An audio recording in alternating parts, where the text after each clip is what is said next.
Исәнмесез, эфирда яңалыклар чыгарылышы, студияда Лилия Гатина, таба кайбер темалар турында. Сорауларга жауап һәм ярдәм алырга Роспотребнадзор идарәсе эшмәкәрләр өчен ачык ишекләр көне үткәрә, ул кайда һәм ничек узачак. Мәләкәс елгасында шак кына фаҗига булмый калды, моның сәбәбе нидә? Кышны озаттылар һәм язны каршы алдылар, Чаллыда май чабу бәйрәме узды.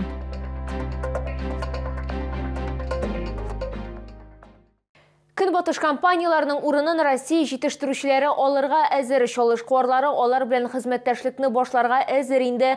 Хәзер барысы да килештерү һәм кирәкле документларны имзалау стадиясында. Шулай ук эшмәкәрләр запаслар әзерләүләрен дә хәбәр иттеләр. Бу хакта без материаллар циркында җентекләп сөйләячәк. Беренче геройлар җәмәгать туклануы һәм моторлык салоны вәкилләре. Форель была 1200, сейчас 1400 стала. Вот. То есть на 200 рублей подорожало, это 20%, практически 18, да, получается.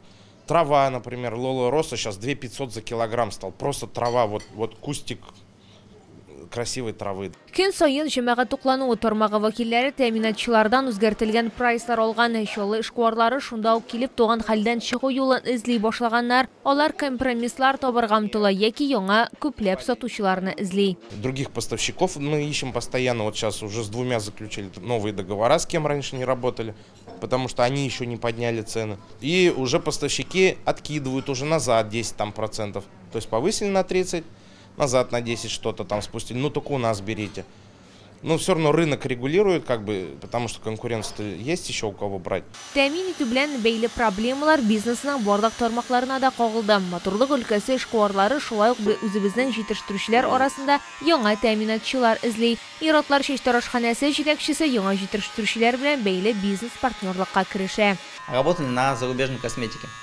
Вот, а сейчас в данный момент смотрим на сторону наших российских производителей. Вот, уже нашли 5 компаний, с которыми можем сотрудничать. И сейчас у нас идут переговоры и на стадии заключения договоров.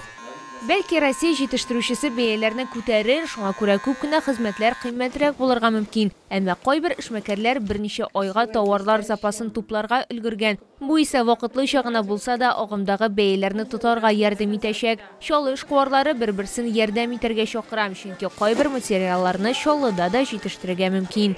Лилия Гатина, Эльмира Гайнадинова, Ленар Солтанов, яңалыклар. Роспотребнадзор идарәсе эшмәкәрләр өчен ачык ишекләр көне үткәрә, ул 10 мартта 12 сәгатьтән 16 сәгатькә кадәр узачак. Ведомствоның территориаль бүлеге белгечләре бизнес вәкилләренә компетенция кысаларында консультацияләр бирәчәкләр. Очрашу Низаметдинов урамы 14 йорт 3 кат адресы буенча узачак. Алдан язылу өчен телефон 320544, шулай ук 320599.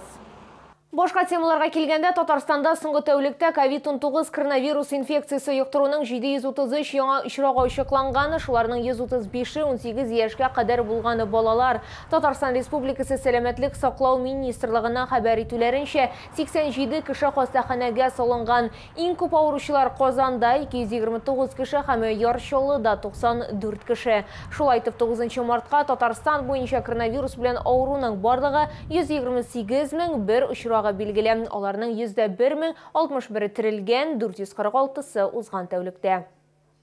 Ял көннәрендә Мәләкәс елгасында шак кына фаҗига булмый калды. Төнге сәгать 3-ләр тирәсендә ГЭС бистәсенең 10-70 йортыннан ерак түгел снегоход йөртүче боз астына төшеп китә. Шаһитлар тиз арада коткаручыларны чакырта. Бәхеткә 38 яшьлек ир-атның гомеренә зыян килми.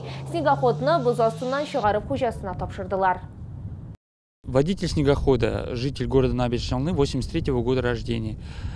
Естественно, не выбрал безопасное время, это было в ночное время, не выбрал безопасный путь. И в нарушение того, что на лед выезд автомототранспорта запрещен, выехал на лед и произошло у нас такое происшествие. Слава богу, никто не пострадал, и в медицинской помощи они не нуждались. Құтқарушылар айтуынша, снегоходның бұз астына түшіп кетуі Мәләкәс елғасының су тезлігі өзгеруі білән бәйлі булырға мөмкин. Моңаршы суда электр станциясы агрегатлары эшләнгән була. Шуның нәтиҗәсендә елганың үске биефы су күләме кими. Яр буйларында бұз шатны, снегоход бұз катламы ныклы булмаган урынга килеп чыга да күрәсең. Құтқарушылар куркынычсызлык чараларын күрергә чакыра. Тиздән мәктәп укучыларының язгы каникуллары җитә. Ата-аналардан балаларын үзләрен генә яр буйларына җибәрмәүләрен сорыйлар. Шолда хатын кызлар арасында картинг буенча ярышлар узды. Чара 8 март хөрмәтенә оештырылды. Анда катнашырга теләге булганы барлык кешене чакырдылар. Толырак хәбәрчебез материалында. Хатын кызлар гына ярыша торган картинг ел сайын үткәрелә торган традиция. Ярышларда яңа уенчыклар да, даими шөгыльләнүчеләр дә катнаша. Автоледилар үз көчләрен хон классында сынап карадылар. Эмоции зашкаливают, девчонки все такие уверенные в себе, круто едут, но я приехала третья, к сожалению, не первая, но у меня еще есть возможность показать, что я смогу. Тойгак трасса һәм текә борылышлар, кыенлыклар өстәде ди узышчылар, әмма аларга адреналин һәм уңай эмоциялар алырга берни дә комачауламаган. Ой, заезд очень крутой, аж нет сил говорить, потому что эмоции переполняют. Тут главное держать самоконтроль себя, потому что как только теряешь контроль из-за вот этих эмоций, теряешь контроль над картом, плюс тут все пытаются друг друга подрезать, обогнать. Реально рубилово жесткое, но очень-очень интересно, очень-очень круто. Прям Җиңүчеләргә КамАЗ мастер командасы исеменнән бүләкләр тапшырылды, әмма төп бүләк күтәренке кәеф ди катнашучылар. Лилия Гатина, Руслан Бикмөхәмметов, Айдар Мусин, яңалыклар. Кышны озаттылар һәм язны каршы алдылар. Майчабу бәйрәме шәһәрнең бер юлы 3 майданчыгында узды. ГЭС бистәсенең мәдәният һәм ял паркында, Азатлык мәйданында һәм Җиңү паркында. Шулар өчен бәйрәм концертлары, конкурслар һәм карашкы яндыру оештырылды. Майчабу бәйрәме быел нәрсә белән истә калды? Хәбәрчебез материалында. Шоллар кышны салкын якшәмбе көнне озаттылар. Һава торышы суык булуга карамастан, Майчабу атнасы тамамлануның билгеләп үтәргә теләүчеләр дә күп булды. Шәһәр халкы өчен концерт номерлары, күңелле конкурслар һәм яңа спорт ярышлары әзерләнгән иде. Балаларга уен бүлмәләре оештырылды, әмма көннең иң төп шатлыгы әлбәттә тәмле коймак булды. Блины еще не лепили, мы просто рядом проезжали, увидели, что масленица, вот и приехали, детей порадовать решили. Как вам организация, нравится, что можете отметить? Ну, в принципе, все хорошо, все весело, все очень нравится. Хочется уже после такой длинной зимы холодной, хочется выйти в народ, пообщаться, блинов поесть, ну и поднять себе настроение, конечно. Мне очень понравилось вот то, что на в этом чучеле написано все человеческие пороки.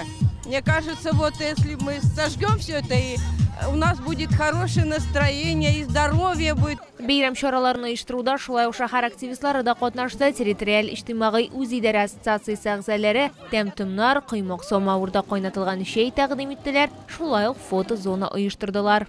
Подготовили атрибутику масленицы. Детям говорим, вот масленица бывает такая щедрая, вкусная, красивая, нарядная. Вот так вот встречаем мы своих гостей. Блины сами пекли? Сами пекли, председатели ТОС сами принесли. Разные блины, оладьи. Угостили всех жителей, сами угостились. Праздник удался. Бәйрәм чараларының иң югары ноктасы ул карашкы яндыру. Майчабу бәйрәменнән соң православие динендәгеләрнең төп христиан бәйрәмнәренең берсе Пасха алдыннан бөек пост башлана.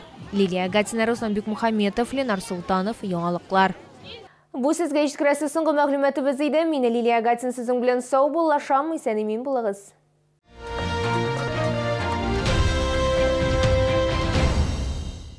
25 марта. ДК КамАЗ. Новые русские бабки с новой программой «Комиксы». Приходите, люди добрые, и будет вам чисто счастье. 12 марта. Елена Ваенга в концертном зале имени Сары Садыковой.